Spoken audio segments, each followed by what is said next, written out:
Pessoal, estamos conectados de novo, perdemos 10 minutos aí de conexão por algum motivo externo. De qualquer forma, vamos retomar as perguntas, porque estavam chegando várias perguntas nesse período. Então, a próxima pergunta é da Rafaela, que faz o seguinte comentário seguido de uma pergunta. Minha mãe faleceu de metástase, câncer primário no reto. Qual a chance de eu ter também? Então, vamos resgatar e lembrar que a grande maioria, 90% dos tumores de intestino não são hereditários. Eles são chamados esporádicos, resultados de hábitos de vida, etc. Em torno de 10% ou menos dos casos de câncer coloretal são realmente hereditários. Claro que um caso de câncer de primeiro grau, um caso de parente de primeiro grau com câncer coloretal na família, aumenta o risco em relação à população em geral. Mas um caso de câncer na família não significa que você tenha um risco hereditário. Significa que você tem que antecipar a sua prevenção, o seu rastreamento para os 40 anos de idade. Quando a população em geral, a recomendação é de 50 anos, quem tem parente de primeiro grau, a gente recomenda que isso se antecipe para 40 anos de idade. Não significa que você tenha um risco muito aumentado que o câncer seja hereditário. E Samuel, quando você fala a partir dos 40 ou 50 anos, você está se referindo ao sangue oculto ou à colonoscopia direta? Essa também é uma outra pergunta importante, né? A colonoscopia, vamos lembrar que é um exame que tem uma certa complexidade e a gente costuma indicar a colonoscopia em situações mais individualizadas. Para rastreamento em grandes populações, a pesquisa do sangue oculto ela é mais indicada porque ela é mais simples e mais rápida e mais barata, né? A próxima pergunta é do Rafael Ramos, que está perguntando se existem novidades para o tratamento, opções menos tóxicas. E a resposta é sim, Rafael. Então, durante muito tempo, o tratamento principal do câncer coloretal era e ainda é a quimioterapia, mas tem medicamentos novos que não são quimioterapia, vindo aí para o Brasil, já aprovados em alguns países, em outros países, com resultados muito bons. Dentre essas novas opções, essas novidades, entra a imunoterapia. A imunoterapia é uma linha de tratamento oncológico, assim como a quimioterapia, mas que tem um mecanismo de ação muito diferente. Enquanto a quimioterapia age diretamente matando as células do tumor, a imunoterapia age fazendo com que o sistema imunológico do paciente ataque o tumor. Então é um mecanismo completamente diferente. E com muito poucos efeitos colaterais muito específicos, mas, por exemplo, não tem queda de cabelo, enjoo, etc. E funciona em alguns tipos específicos de tumor coloretal, com alterações moleculares muito precisas e não tão frequentes, mas que é possível a gente fazer essa pesquisa no Brasil, e tem muitas pesquisas nessa linha. Então, essa talvez seja uma das grandes novidades. Existem outras, medicamentos orais, medicamentos que a gente chama de anticorpos monoclonais, são outros medicamentos, não são quimioterapia também, que oferecem resultados bons, com menos efeitos colaterais que a quimioterapia, sim. Lembrando também que até as cirurgias hoje já são menos invasivas e menos agressivas do que eram feitas no passado recente, né? Hoje em dia as cirurgias, a grande maioria delas é feita por alguma via minimamente invasiva, quer seja por videolaparoscopia e até por cirurgia robótica em alguns casos específicos. Tem uma pergunta aqui da Vera, que fala que as colonoscopias que ela fez não conseguiram alcançar todo o intestino grosso. Qual outro exame que pode ser feito para substituir esse exame?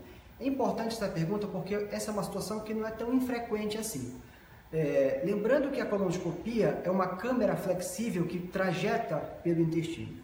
Algumas pessoas têm um intestino de uma conformação peculiar, um pouco mais dobrado, um pouco mais fixo, um pouco mais angulado, que dificultam a progressão do aparelho. Isso não é doença, é uma constituição individual de cada um.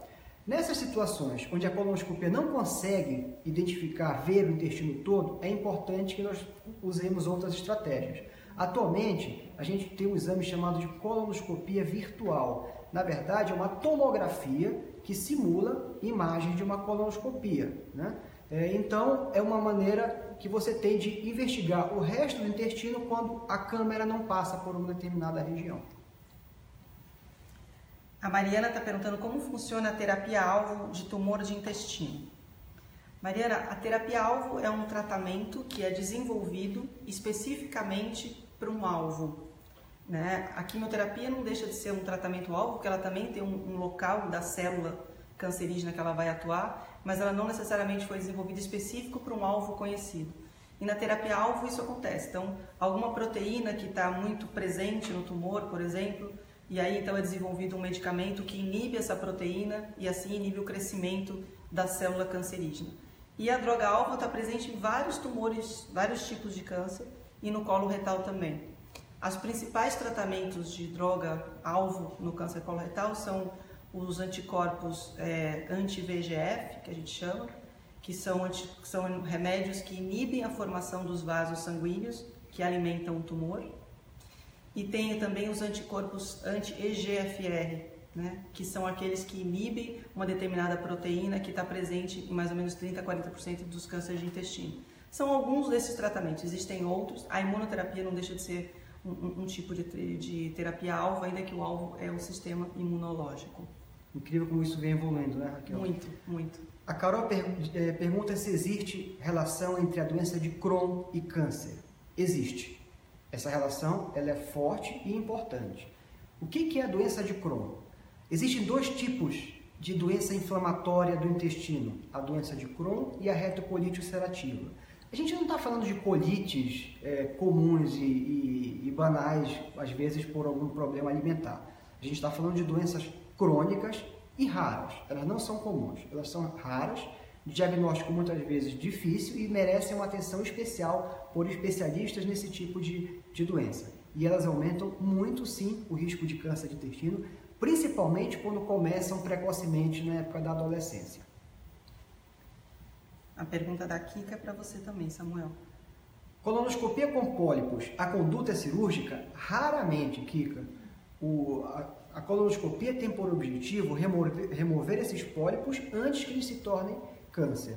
Quando existe um pólipo que não é possível de remoção pela colonoscopia, normalmente é por causa do tamanho. É um pólipo maior, é um pólipo cuja remoção pode acarretar em alguma complicação. Essa é uma situação incomum. O objetivo de fazer a colonoscopia é encontrar esses pólipos ainda num tamanho pequeno em que eles possam ser removidos pela colonoscopia. Infelizmente, algumas vezes a gente chega um pouquinho tarde, a cirurgia é necessária sim. O Tiago está perguntando se existe alguma coisa que pode ser feita para evitar recidiva. E, Tiago, essa é uma pergunta muito boa e que, se a gente for pensar direitinho, não tem uma resposta sim e não, né?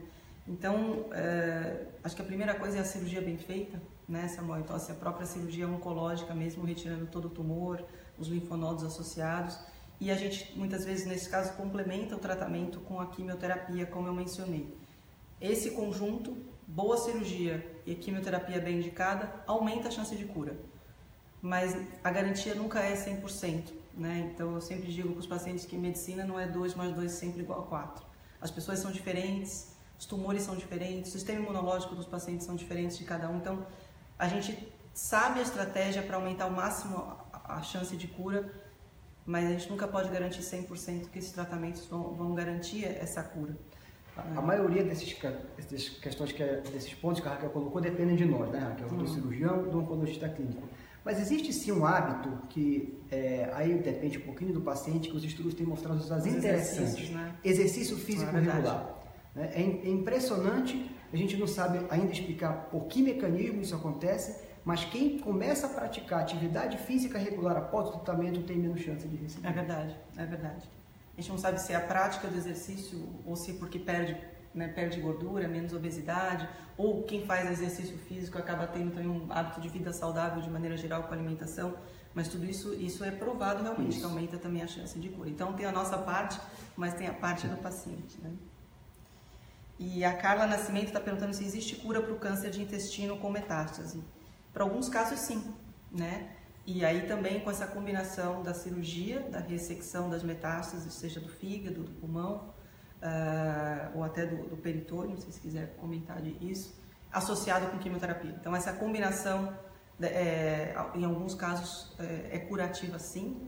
Esses casos devem ser discutidos numa reunião onde a gente chama de junta médica, né? A reunião multidisciplinar, onde participam o oncologista, o cirurgião. Então, em lugares como o AC Camargo, que é um cancer center, a gente tem as reuniões de tumor boards, onde esses casos são discutidos todos por essas equipes de multi-especialistas para definir a melhor estratégia de cada caso. Isso, é importante enfatizar isso, né? Essas taxas de cura que vêm aumentando, principalmente em casos avançados, elas dependem muito de uma equipe muito bem alinhada, de tomada de decisões em conjunto e em equipe. Temos mais perguntas? Temos mais perguntas? Bom, então... Quer comentar da cirurgia de peritônio? O peritônio é uma membrana que reverte nossas vísceras abdominais. É o terceiro local mais frequente de metástases. Câncer de intestino, ele tem uma preferência pelo fígado para dar metástases. Em segundo lugar vem o pulmão, em terceiro lugar vem o peritônio. Até pouco tempo atrás, metástase no peritônio era considerada uma situação absolutamente incurável. Ninguém praticamente fazia mais nada. E isso mudou nos últimos anos, né? Metástase no peritônio, a gente, em alguns casos muito selecionados, a gente também considera para remoção e uma estratégia muito peculiar e também de indicação bastante selecionada, que é a aplicação de quimioterapia dentro da cavidade, dentro do abdômen, sobre o peritônio durante a cirurgia. Essa é para você, Raquel. Acho que você acabou respondendo a pergunta da Samara. Né, se o câncer coloretal é aconselhado fazer a HIPEC. A HIPEC é uma sigla em inglês, né, que na verdade traduzindo significa quimioterapia dentro do peritônio sob hipertermia.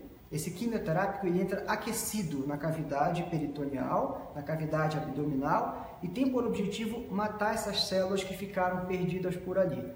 São indicações muito específicas, tem indicação sim para casos bastante selecionados. Não é uma técnica que é usada rotineiramente para câncer de intestino. A Elisângela está perguntando qual a experiência do AC Camargo com o uso de imunoterapias, especialmente o cetuximab.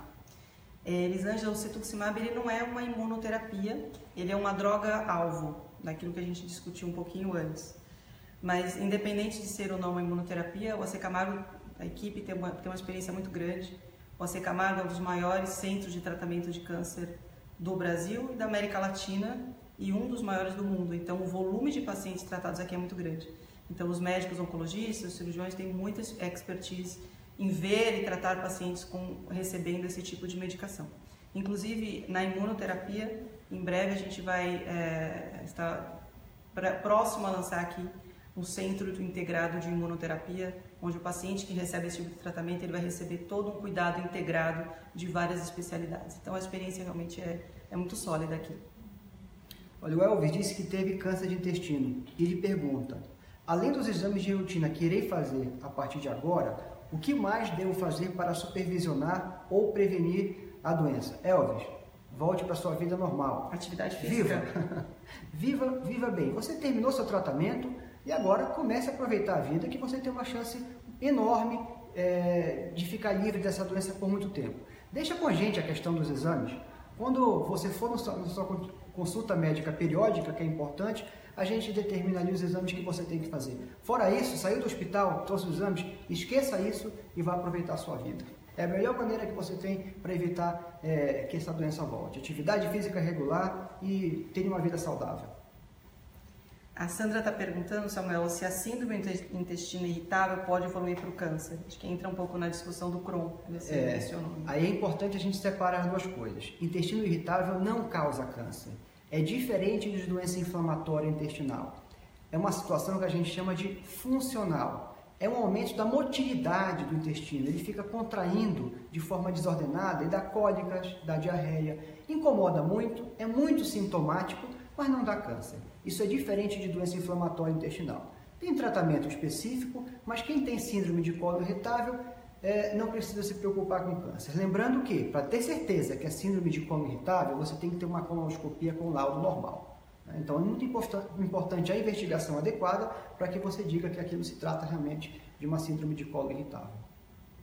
Bom, a gente está chegando no final, infelizmente teremos que encerrar devido ao tempo. Quero agradecer a todos pela participação e deixar avisado que todas as perguntas que foram recebidas aqui durante o live e até depois serão respondidas por nós, por mim e pelo Dr. Samuel. E a gente não consegue responder muitas vezes em 1 hora, 2 horas, mas dentro dos próximos dias a gente promete responder. Então, muito obrigada a todos. Obrigado, boa noite a todos. Boa noite.